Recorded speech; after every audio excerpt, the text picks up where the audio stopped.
श्री साईं बाबा का शिरडी में प्रथम आगमन, संतों का अवतार कार्य, पवित्र तीर्थ शिरडी, श्री साईं बाबा का व्यक्तित्व, गौली बुबा का अनुभव, श्री विठ्ठल का प्रकट होना, क्षीर सागर की कथा, दासगणों का प्रयाग स्नान, श्री साईं बाबा का शिरडी में प्रथम आगमन, 3 वाड़े, संतों का अवतार कार्य, भगवद गीता 4वां अध्याय 7-8 में श्री कृष्ण कहते हैं, जब जब धर्म की हानि और अधर्म की वृद्धि होती है तब तब मैं अवतार धारण करता हूँ। धर्म स्थापन, दुष्टों का विनाश तथा साधुजनों के परित्राण के लिए मैं युग युग में जन्म लेता हूँ। साधु और संत भगवान के प्रतिनिधि स्वरूप हैं। वे उपयुक्त समय पर प्रकट होकर अपनी कार्य प्रणाली द्वारा अपना अवतार कार्य पूर्ण करते हैं। अर्थात जब ब्राह्मण में क्षत्रिय और वैश्य अपने कर्तव्यों में विमुख हो जाते हैं तब शूद्र उच्च जातियों के अधिकार छीनने लगते हैं। जब धर्म के आचार्यों का अनादर तथा निंदा होने लगती है तब धार्मिक उपदेशों की उपेक्षा होने लगती है। जब प्रत्येक व्यक्ति सोचने लगता है कि मुझसे श्रेष्ठ विद्वान दूसरा कोई नहीं है। जब लोग निषिद्ध भोज्य पदार्थों और मदिरा आदि का सेवन करने लगते हैं। जब धर्म की आड़ में निंदित कार्य होने लगते हैं। जब भिन्न भिन्न धर्मावलंबी परस्पर लड़ने लगते हैं। जब ब्राह्मण संध्या आदि कर्म छोड़ देते हैं। कर्मठ पुरुषों को धार्मिक कृत्यों में अरुचि होने लगती है। जब योगी ध्यानादि कर्म करना छोड़ देते हैं और जब जनसाधारण की ऐसी धारणा हो जाती है कि केवल धन, संतान और स्त्री ही सर्वस्व है तथा इस प्रकार जब लोग सत्य मार्ग से विचलित होकर अधः पतन की ओर अग्रसर होने लगते हैं तब संत प्रकट होकर अपने उपदेशों एवं आचरण के द्वारा धर्म की स्थापना करते हैं। वे समुद्र की तरह हमारा उचित मार्गदर्शन करते तथा सत्य पथ पर चलने की प्रेरित करते हैं। इसी मार्ग पर अनेक संत निवृत्तिनाथ, ज्ञानदेव, मुक्ताबाई, नामदेव, गोरा, गोड़ाई, एकनाथ, तुकाराम, नरहरि, नरसिंह भाई, सजन कसाई, सावंतमाली और रामदास तथा कई अन्य सत्य मार्ग का दिग्दर्शन कराने के हेतु भिन्न भिन्न अवसरों पर प्रकट हुए और इन सबके पश्चात शिरडी में श्री साईं बाबा का अवतार हुआ। पवित्र तीर्थ शिरडी अहमदनगर जिले में गोदावरी तट के तट बड़े ही भाग्यशाली हैं, जिन पर अनेक संतों ने जन्म धारण किया। अनेकों ने वहां आश्रम पाया। ऐसे संतों में श्री ज्ञानेश्वर महाराज प्रमुख थे। शिरडी अहमदनगर जिले के कोपरगांव तालुका में है। गोदावरी नदी तट पार करने के पश्चात मार्ग सीधा शिरडी को जाता है। 8 मील चलने पर जब निमगांव पहुंचेंगे आप तो वहां से शिरडी दृष्टिगोचर होने लगती है। कृष्णा नदी के तट पर अन्य तीर्थ स्थान गाड़गापुर, नरसिंहवाड़ी और आटुंगतर के समान ही शिरडी भी प्रसिद्ध तीर्थ है। जिस प्रकार दामाद जी ने मंगलवेढ़ा को पंढरपुर के समीर, समर्थ रामदास ने सज्जनगढ़ को, दत्तावतार श्री नरसिंह सरस्वती ने वाड़ी को पवित्र किया, उसी प्रकार श्री साईनाथ ने शिरडी में अवतीर्ण होकर उसे पावन बनाया। श्री साईं बाबा के व्यक्तित्व। श्री साईं बाबा के सानिध्य से शिरडी का महत्व विशेष बढ़ गया। अब हम उनके चरित्र का अवलोकन करेंगे। उन्होंने इस भवसागर पर विजय प्राप्त कर ली थी, जिसे पार करना महान दुष्कर तथा कठिन है। शांति उसका आभूषण था तथा वे ज्ञान के साक्षात प्रतिमा थे। वैष्णव भक्त सदैव वहां आश्रय पाते थे। दानवीरों में वे राजा कर्ण के समान दानी थे। वे समस्त सारों के सार स्वरूप थे। ऐहिक पदार्थों से उन्हें अरुचि थी। सदा आत्मस्वरूप में निमग्न रहना ही उनके जीवन का मुख्य ध्येय था। अनित्य वस्तुओं का आकर्षण उन्हें छू भी नहीं सकता था। उनका हृदय शीशे के सदृश उज्जवल था। उनके श्रीमुख से सदैव अमृत वर्षा होती थी। अमीर और गरीब उनके लिए दोनों समान थे। मान अपमान की उन्हें किंचित मात्र भी चिंता नहीं थी। वे निर्भय होकर संभाषण करते, भांति भांति के लोगों से मिलजुल कर रहते, नर्तकियों का अभिनय तथा नृत्य देखते और भजन कव्वालियां भी सुनते थे। इतना सब करते हुए भी उनकी समाधि किंचित मार की भी भंग न होती थी। अल्लाह का नाम सदा उनके होठों पर था। अब दुनिया जागती तो वे सोते, जब दुनिया सोती तो वे जागते थे। उनका अंतःकरण प्रशांत महासागर की तरह शांत था। न उनके आश्रम का कोई निश्चय कर सकता था और न उनकी कार्य प्रणाली का अंत पा सकता था। कहने के लिए तो वे एक स्थान पर निवास करते थे, परंतु विश्व के समस्त व्यवहारों का, व्यापारों का उन्हें भली भांति ज्ञान था। उनके दरबार का रंग ही निराला था।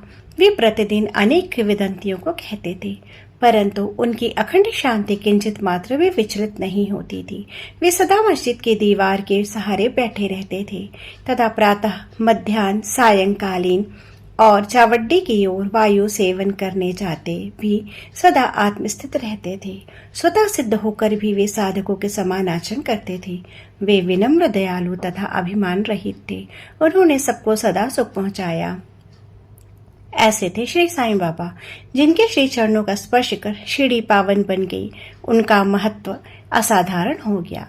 जिस प्रकार ज्ञानेश्वर ने आलंदी और एकनाथ ने पैठण का उत्थान किया, वही गति श्री साईं बाबा द्वारा शिरडी को प्राप्त हुई। शिरडी के फूल, पत्ते, कंकड़ और पत्थर भी धन्य हैं, जिन्हें श्री साईं चरणाम्बुजों का चुंबन तथा उनकी चरण रज मस्तक पर धारण करने का सौभाग्य प्राप्त हुआ। भक्तगण को शिरडी का एक दूसरा पंढरपुर, जगन्नाथपुरी, द्वारका, बनारस, काशी, महाकालेश्वर तथा गोकर्ण महाबलेश्वर बन गई। श्री साईं का दर्शन करना ही भक्तों का वेद मंत्र था, जिसके परिणाम स्वरूप आसक्ति घटती और आत्मदर्शन का पथ सुगम होता था। उनका श्री दर्शन ही योग साधन था और उनसे वार्तालाप करने से समस्त पाप नष्ट हो जाते थे। उनका पाद सेवन करना ही त्रिवेणी गंगा स्नान के समान था तथा चरणामृत पान करने के मात्र से ही समस्त इच्छाओं की तृप्ति होती थी। उनकी आज्ञा हमारे लिए वेद सदृश थी। प्रसाद का उदी ग्रहण करने से चित्ते की शुद्धि होती थी। वे ही हमारे राम और कृष्ण थे, जिन्होंने हमें मुक्ति प्रदान की। वे ही हमारे परब्रह्म थे। वे छंदों से परे रहते तथा कभी निराश व हताश नहीं होते थे। वे सदा आत्मस्थित, चैतन्य घन तथा आनंद की मंगल मूर्ति थी। कहने को तो शिरडी उनका मुख्य केंद्र था, परंतु उनका कार्य क्षेत्र पंजाब, कलकत्ता, उत्तरी भारत, गुजरात, ढाका, कोकण एक विस्तृत था। श्री साईं बाबा की कीर्ति दिन प्रतिदिन चहुं ओर फैलने लगी।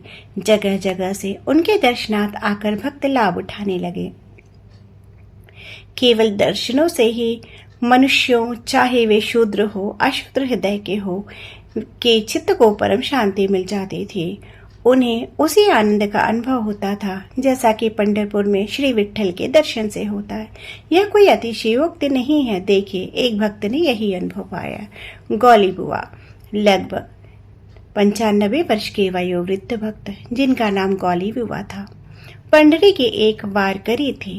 वे 8 मास पंढरमोर तथा 4 मास आषाढ़ से कार्तिक तक गंगा तट पर निवास करते थे।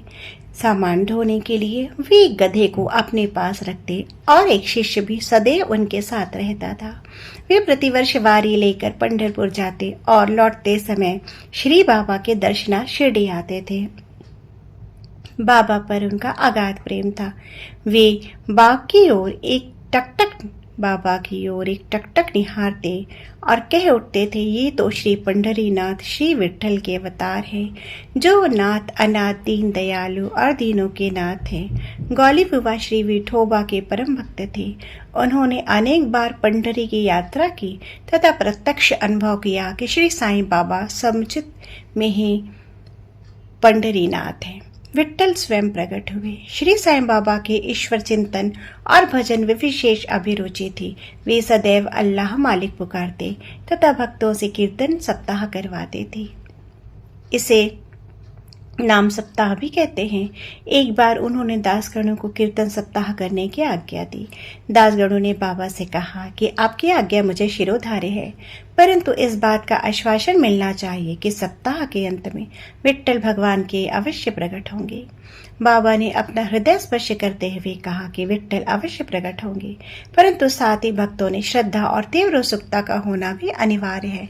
ठाकुर नाथ के डंकपुरी, विट्ठल की पंढरी, पटछोड़ की द्वारिका, यही तो है। किसी को दूर जाने की आवश्यकता नहीं है। क्या विट्ठल कहीं बाहर से आएंगे? वे तो यहीं विराजमान है। तब भक्तों में प्रेम और भक्ति का स्रोत प्रवाहित होगा तो विट्ठल स्वयं ही यहाँ प्रकट हो जाएंगे। सप्ताह समाप्त होने के बाद विट्ठल भगवान इस प्रकार प्रकट हुए। काका साहेब दीक्षित सदैव की भांति स्नान करने के पश्चात जब ध्यान करने को बैठे तो उन्हें विट्ठल के दर्शन हुए। दोपहर के समय जब वे बाबा के दर्शनार्थ मस्जिद पहुंचे तो बाबा ने उनसे पूछा, क्यों विट्ठल पाटिल आए थे ना, क्या तुम्हें उनके दर्शन हुए? वे बहुत चंचल है, उनको दृढ़ता से पकड़ लो। यदि थोड़ी भी असावधानी की तो वे बचकर निकल जाएंगे। यह प्रातःकाल की घटना थी और दोपहर के समय उन्हें पुनः दर्शन हुए। उसी दिन एक चित्र बेचने वाला विठोबा के 25-30 चित्र लेकर वहां बेचने को आया। यह चित्र ठीक वैसा ही था जैसा कि काका साहब दीक्षित को ध्यान में दर्शन हुए। चित्र देखकर और बाबा के शब्दों का स्मरण कर काका साहब को बड़ा विस्मय और प्रसन्नता हुई। उन्होंने एक चित्र शहर से खरीद लिया और अपने देवघर में प्रतिष्ठित कर लिया। थाना के अवकाश प्राप्त मामलतदार श्री V.V. देव ने अपने अनुसंधान के द्वारा यह प्रमाणित कर दिया कि शिरडी पंढरपुर की परिधि में आती है। दक्षिण में पंढरपुर श्री कृष्ण का प्रसिद्ध स्थान है, अतः शिरडी ही द्वारका है। साई लीला पत्रिका भाग 12 अंक 1, 2, 3 के अनुसार द्वारका की एक और व्याख्या सुनने में आई है, जो कि के नारायण अय्यर द्वारा लिखी भारतवर्ष का स्थायी इतिहास में स्कंद पुराण भाग 2 पृष्ठ 90 से उद्धत की गई है। वह इस प्रकार है, चतुर्ण वर्ण मापी वर्गाणाम यत्र द्वाराणि सर्वतः अतो द्वारवतीत्युक्ता विद दिभस्त्ववादिभिः। जो स्थान चारों वर्णों के लोगों को धर्म, अर्थ, काम और मोक्ष के लिए सुलभ हो, दार्शनिक लोगों से द्वारका के नाम से पुकारते हैं। शिरडी में बाबा की मस्जिद केवल चारों वर्णों के लिए ही नहीं थी, अपितु दलित, अस्पृश्य और भागोजे, सिंधिया जैसे कोढ़ी आदि सबके लिए खुली थी। अतः शिरडी को द्वारका कहना सर्वथा उचित है। भगवंत राव क्षीरसागर की कथा। श्री विट्ठल पूजन में बाबा को कितनी रुचि थी, यह भगवंत राव क्षीरसागर की कथा से स्पष्ट है। भगवंत राव को के पिता विठोबा के परम भक्त थे, जो प्रतिवर्ष पंढरपुर को वारी लेकर जाते थे। उनके घर में एक विठोबा की मूर्ति थी, जिसकी वे नित्य प्रति पूजा करते थे। उनकी मृत्यु के पश्चात उनके पुत्र भगवंतराव ने वारी, पूजन, श्राद्ध इत्यादि समस्त कर्म करना छोड़ दिया। जब भगवंतराव शिरडी आए तो बाबा उन्हें देखते ही कहने लगे कि इनके पिता मेरे परम मित्र थे, इसी कारण मैंने इन्हें बुलाया है। इन्होंने कभी नैवेद्य अर्पण नहीं किया तथा मुझे और विठोबा को भूखों मारा है, इसलिए मैंने यहाँ आने को प्रेरित किया। अब मैं इन्हें हठपूर्वक पूजा में लगा दूंगा। दासगणों का प्रयाग स्नान। गंगा और यमुना नदी के संगम पर प्रयाग एक प्रसिद्ध पवित्र तीर्थ स्थान है। हिंदू की भी ऐसी भावना है कि वहां स्नान आदि करने से समस्त पाप नष्ट हो जाते हैं। इसी कारण प्रत्येक पर्व पर सहस्त्र भक्तगण वहां आते हैं और स्नान का लाभ उठाते हैं। एक बार दासगणों ने भी वहां जाकर स्नान करने का निश्चय किया। इस विचार से वे बाबा से आज्ञा लेकर उनके पास गए। बाबा ने कहा कि इतनी दूर व्यर्थी भटकने की क्या आवश्यकता है, अपना प्रयाग तो यही है, मुझ पर विश्वास करो। आश्चर्य, महान आश्चर्य। जैसे ही दासगणों बाबा के चरणों पर नत हुए तो बाबा के श्री चरणों से गंगा यमुना की धारा वेग से प्रवाहित होने लगी। यह चमत्कार देख दासगणों का प्रेम और भक्ति उमड़ पड़ी। आंखों से अश्रुओं की धारा बहने लगी। उन्हें कुछ अंतःस्फूर्ति हुई कि उनके मुख से श्री बाएं बाबा के स्रोत स्त्विनी स्वतः प्रवाहित होने लगी। श्री साईं बाबा की शिरडी में प्रथम आगमन। श्री साईं बाबा के माता पिता, उनके जन्म और जन्म स्थान का किसी को भी ज्ञान नहीं है। इस संबंध में बहुत छानबीन की गई। बाबा से तथा अन्य लोगों से भी इस विषय में पूछताछ की गई, परंतु कोई संतोषप्रद उत्तर व सूत्र हाथ न लगा। यथार्थ में हम लोग इस विषय में सर्वथा अनभिज्ञ हैं। नामदेव और कबीरदास जी का जन्म अन्य लोगों के भांति नहीं हुआ था। वे बाल रूप में प्रकृति की गोद में पाए गए थे। नामदेव भीमरथी नदी के तीर पर गोनाई को और कबीर भागीरथी नदी के तीर पर तमाल को पड़े मिले थे। और ऐसा ही श्री साईं बाबा के संबंध में भी था। वे शिरडी में नीम वृक्ष के तले 16 वर्ष की तरुणावस्था में स्वयं भक्तों के कल्याणार्थ प्रकट हुए थे। उस समय भी वे पूर्ण ब्रह्मज्ञानी प्रतीत होते थे। स्वप्न में भी उनको किसी लौकिक पदार्थ की इच्छा नहीं थी। उन्होंने माया को ठुकरा दिया था और मुक्ति उनके चरणों में लौटती थी। शिरडी ग्राम की एक वृद्ध स्त्री नाना चौबदार की मां ने उनका स्वागत इस प्रकार से किया, वर्णन इस प्रकार से किया। एक तरुण, स्वस्थ, फुर्तीला, अति रूपवान बालक सर्वप्रथम नीम वृक्ष के नीचे समाधि में लीन दिखाई पड़ा। सर्दी व गर्मी उन्हें किंचित मार भी चिंता न थी। उन्हें इतनी अल्प आयु में इस प्रकार कठिन तपस्या करते देखकर लोगों को महान आश्चर्य हुआ। दिन में वे किसी से भेंट नहीं करते थे और रात्रि में निर्भय होकर घूमते थे। लोग आश्चर्यचकित होकर पूछते फिरते थे कि इस युवक का कहाँ से आगमन हुआ है। उनकी बनावट तथा आकृति इतनी सुंदर थी कि एक बार देखने के मात्र से ही आकर्षित हो जाती थी। वे सदा नीम वृक्ष के नीचे बैठे रहते थे और किसी के द्वार पर न जाते थे। यद्यपि वे देखने में युवक प्रतीत होते थे, परंतु उनका आचरण महात्माओं के सदृश था।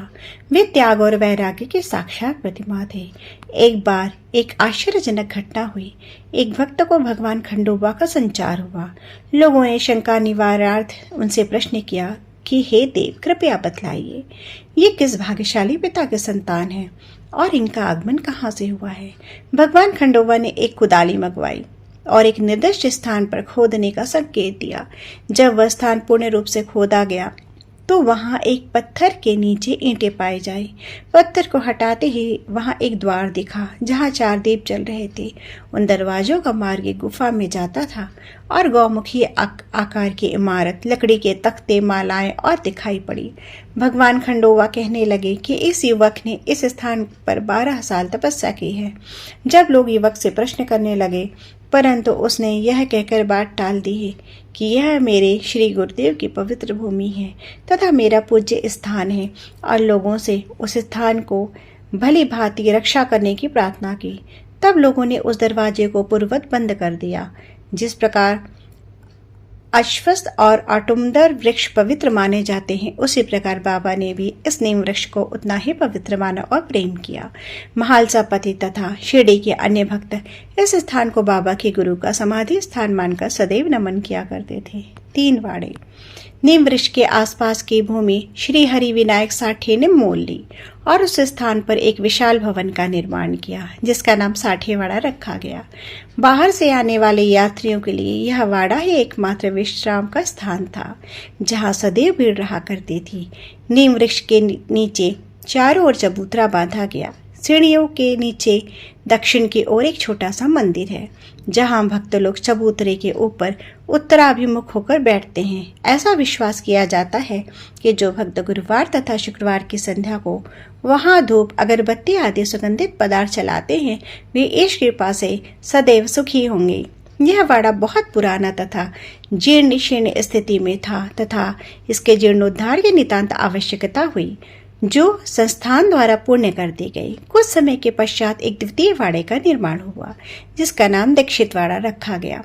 काका साहब दीक्षित कानूनी सलाहकार जब इंग्लैंड में थे, तब उन्हें किसी दुर्घटना से पैरों में चोट आ गई।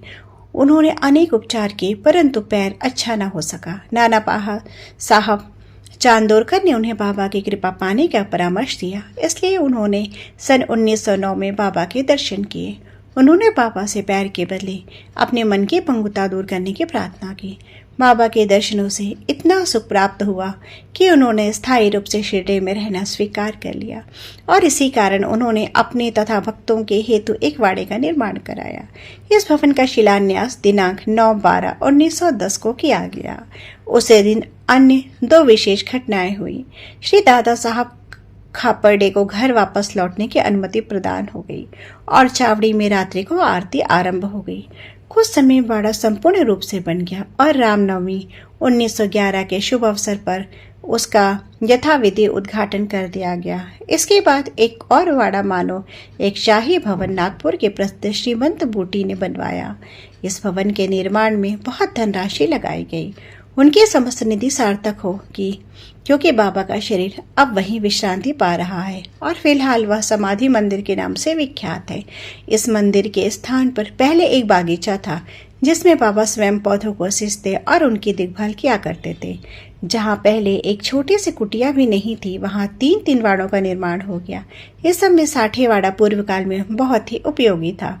बगीचे की कथा वामन तात्या के सहायता से स्वयं बगीचे की देखभाल, शिरडी से श्री साईं बाबा की अस्थायी अनुपस्थिति तथा चांद पाटिल की बारात में पुनः शिरडी में लौटना, देवीदास, जानकी दास और गंगागीर की संगति, मोहिद्दीन तंबोली के साथ कुश्ती, मस्जिद में निवास, श्री डेंगने व अन्य भक्तों पर प्रेम तथा अन्य घटनाओं का अगले अध्याय में वर्णन किया गया है।